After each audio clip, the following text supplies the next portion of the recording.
मंगल भवन अमंगल हारी, तब उस दशरथ अजर विहारी। बोलो बजरंगबली की जय हो, पुरुषोत्तम भगवान की जय हो, वासुदेव भगवान की जय हो। आज पुरुषोत्तम मास की कथा का 25वां अध्याय। दृढ़ धनवा कहने लगे, हे मुने, श्री पुरुषोत्तम मास में व्रत उपवास रखने वाले व्यक्तियों के व्रत की पूर्ति के निमित्त कृपया उद्यापन की विधि बताएं। वाल्मीकि जी बोले, हे राजन, पुरुषोत्तम मास के कृष्ण पक्ष की चतुर्दशी, नवमी अथवा अष्टमी को उद्यापन करना चाहिए। प्रातःकाल में उठकर स्नान आदि से पूर्व की सब क्रियाओं को करने के उपरांत यथासाध्य सामग्री से उद्यापन किया जाए। विष्णु की परम भक्ति करने वाले 30 ब्राह्मणों को सपत्नीक भोजन कराया जाए। यदि इतनी सामर्थ्य न हो तो 7 और नहीं तो 5 ब्राह्मणों को ही निमंत्रित कर मन से भोजन करा दिया जाए। मध्याह्न काल में एक द्रोण अथवा इसके आधे अथवा चौथाई भाग जितने की सामर्थ्य हो उतने ही संख्या लेकर धान्य मिलाकर सर्वतोभद्र बनाकर उसके चारों ओर यथा सामर्थ्य स्वर्ण, रजत, ताम्र अथवा मिट्टी के छिद्र रहित निर्मल 4 कलश मंडल स्थापित किए जाएं। चारों दिशाओं में पुरुषोत्तम भगवान के चतुर्व्यूह के प्रीति निमित्त उन कलशों पर श्रीफल रख दिए जाए जो सुंदर वस्त्रों से लिपटे हुए हों और उन पर पान रख दिए जाए। वासुदेव, हलधर, प्रद्युम्न एवं अनिरुद्ध इन चारों व्यूहों की सोने की 4 मूर्तियों उन कलशों पर प्रतिष्ठित कर दी जाए।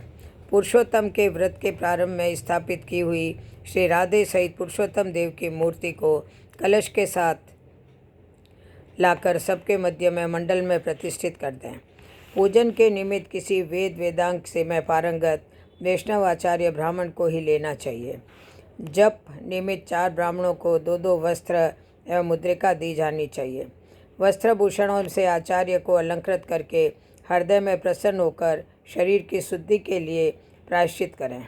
उसके बाद पत्नी सहित पहले कही हुई विधि से पूजा करें। चारों ब्राह्मण चारों व्यूहों का जप करने बैठ जाएं।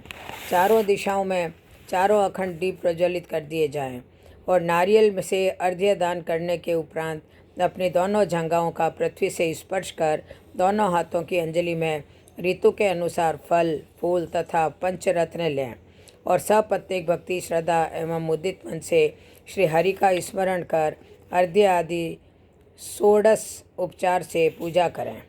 कौस्तुभ मणि से दीप्तमान वक्ष स्थल वाले श्री पुरुषोत्तम भगवान का ध्यान करके आरती कर साष्टांग प्रणाम करें। श्री वत्स से चिन्हित श्री हरि भगवान की वंदना कर दंडवत करके ब्रह्म रूप को स्वर्ण के साथ पूर्ण पात्र देकर आचार्य को सानंद यथेष्ट दक्षिणा दें। भक्तिपूर्वक स्त्री सहित आचार्य को वस्त्राभूषण से प्रसन्न करके ऋतिजनों को भी दक्षिणा अर्पित करें।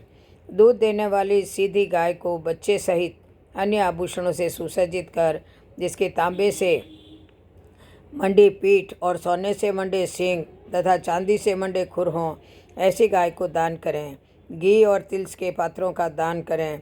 महेश तथा गौरी की प्रसन्नता के निमित्त स्त्री पुरुषों को पहनने योग्य वस्त्रों का दान करें। जूते तथा 8 प्रकार के पद दान करें। यदि सामर्थ्य प्रति आयु तो चलायमान है, ऐसा विचार करके दान करें। श्रीमद् भागवत साक्षात भगवान का अद्भुत रूप है। जो व्यक्ति इसे दान करता है वह अपने कोटि कुलों का उद्धार करके योगी जनों को दुर्लभ गोलोक में पुष्पक विमान पर चढ़कर वास करता है तथा अप्सराएं उसकी सेवा करती है। शस्त्र कन्याओं के दान, 100 अश्वमेघ यज्ञ, कृषि योग्य भूमि एवं तुला दान करना भी श्रीमद् भागवत के ग्रंथ के दान की 16वीं कला की समानता नहीं रखते। इसी से जहाँ तक संभव हो सके स्वर्ण सिंहासन पर वस्त्राभूषणों से सुसज्जित करके उनके हाथों में लड्डू देने चाहिए।